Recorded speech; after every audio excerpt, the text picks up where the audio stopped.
Hey all, Reverend Yost here for another round of questions. This week I am at annual conference, and so I figured it was a good time to talk about what is annual conference.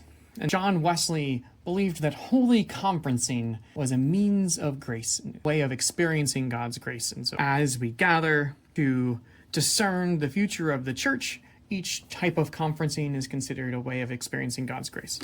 The way this works here, at least with Arnolia, we have an annual church conference or charge conference that happens in the fall. That talks about all of the details for our church. It sets salaries and budgets and reflections and all kinds of different markers of how we're doing as a church.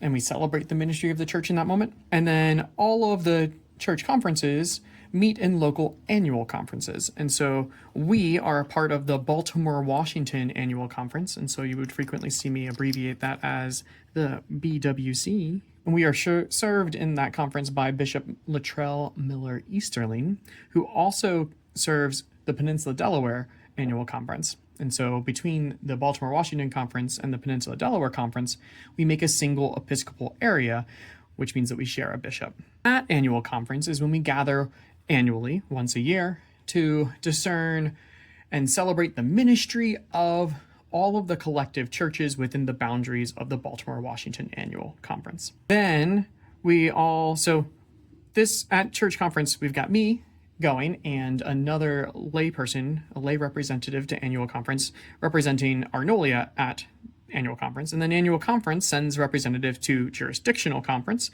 which is where we elect bishops.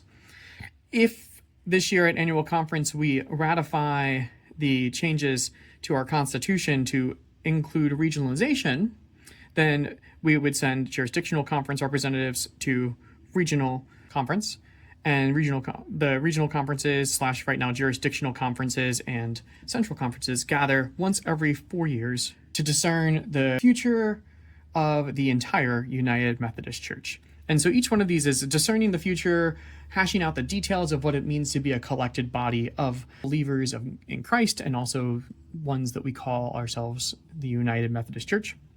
And then also celebrating ministry. So annual conference starts with worship, in the same sense that church conference, even though most of the time it's just Zoom, we start with worship and prayer.